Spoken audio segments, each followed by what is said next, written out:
Peluang usaha ternak ayam kampung bisa dibilang sangat menjanjikan. Produksi ayam kampung yang masih jauh di bawah permintaan juga merupakan peluang bagi para peternak ayam.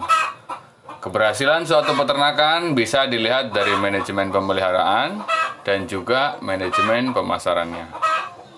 Untuk manajemen pemeliharaan sendiri, itu bisa diawali dari pemilihan bakalan calon indukan ayam betina. Karena dengan produksi telur yang tinggi akan sangat menguntungkan bagi para peternak. Apa saja tips dan ciri-ciri ayam betina yang baik untuk indukan? Simak terus video ini sampai selesai. Terima kasih peternak, tanpa kalian semua, channel ini tidak mungkin akan tumbuh dan berkembang menjadi sampai sebesar ini. Salam ceker! Produksi telur ayam kampung yang dipelihara secara intensif dapat mencapai 151 butir per ekor per tahun. Ayam kampung dengan pemeliharaan secara tradisional itu hanya menghasilkan produksi telur 58 butir per ekor per tahun. Dan juga ayam kampung yang mengasuh anaknya sampai lepas sapi, produksi telurnya hanya mencapai 52 butir per ekor per tahun. Tetapi apabila dipisahkan anaknya sejak menetas, dapat menghasilkan telur kurang lebih 115 butir per ekor per tahun. Dari data-data yang saya sebutkan tadi, kita bisa menganalisis dan mengolah kira-kira lebih bagus yang mana. Nah, untuk mendapatkan produksi telur yang tinggi, maka kita harus bisa memilih mana calon indukan yang bagus. Ada 5 hal yang perlu diperhatikan dalam pemilihan bakal induk ayam betina. Kriteria yang pertama yaitu adalah sehat dan tidak cacat. Sehat secara fisik, lincah, dan belum pernah terkena penyakit endemik. Badan, kaki, dan sayap tidak ada cacat. Cacat tubuh biasanya akan menghambat kemampuan bertelur dan mengeram, sehingga produktivitasnya tidak optimal yang malah akan membuat rugi peternak itu sendiri. Matanya juga jernih, tidak berair, dan juga tidak berlapis lendir. Kriteria yang kedua adalah bentuk tubuhnya yang proporsional. Maksudnya adalah badannya yang cukup besar dan juga lebar. Berat normal induk ayam kampung yang produktif yaitu sekitar 1,6 kg sampai dengan 2,4 kg. Lalu kita juga harus memperhatikan jarak antara tulang dada dan tulang belakang itu tidak terlalu jauh, sekitar 4 sampai dengan 5 jari. Juga jarak antara tulang pubis atau tulang kelamin itu lebih kurang dari 2 jari tangan orang dewasa. Kriteria yang ketiga adalah indukan memiliki sifat mengeram yang baik.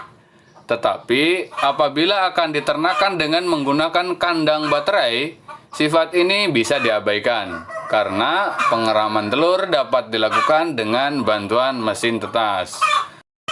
Buat teman-teman yang ingin belajar tentang penetasan telur, bisa dilihat di playlist mesin tetas yang sudah saya buat. Atau bisa juga di playlist tentang sekolah penetasan telur. Kriteria yang keempat adalah indukan memiliki karakteristik jinak. Apabila induk ayam yang dipakai untuk indukan terlalu liar, ketika didekati oleh manusia akan loncat-loncat atau lari. Kalau bahasa Jawanya itu kelabakan ya maksudnya. Itu keseringannya ayam akan mengalami stres yang dapat menyebabkan produksi telur menurun. Maka dari itu, untuk calon indukan pilihlah ayam yang tidak liar atau bisa disebut ayam yang juga jinak.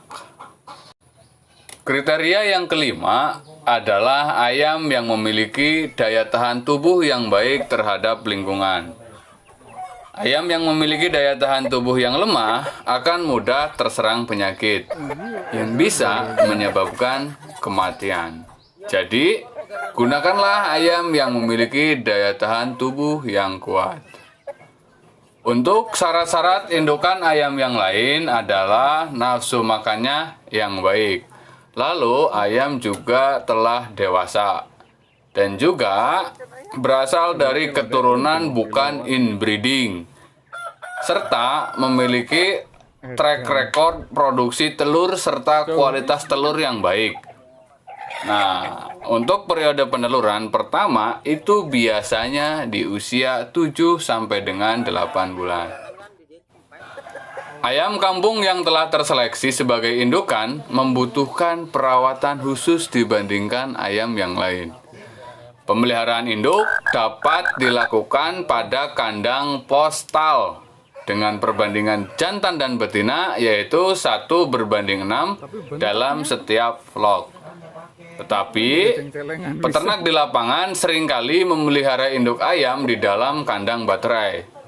Sebetulnya, hal ini bertujuan untuk memudahkan dalam pemberian pakan, pengawasan terhadap penyakit, dan juga reproduksi dari anak ayam yang kita pelihara tersebut.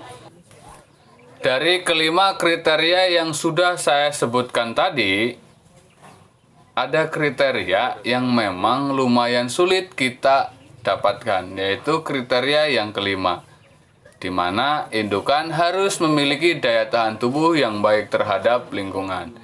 Ini perlu proses beberapa bulan untuk kita mendapatkan indukan ayam yang bagus.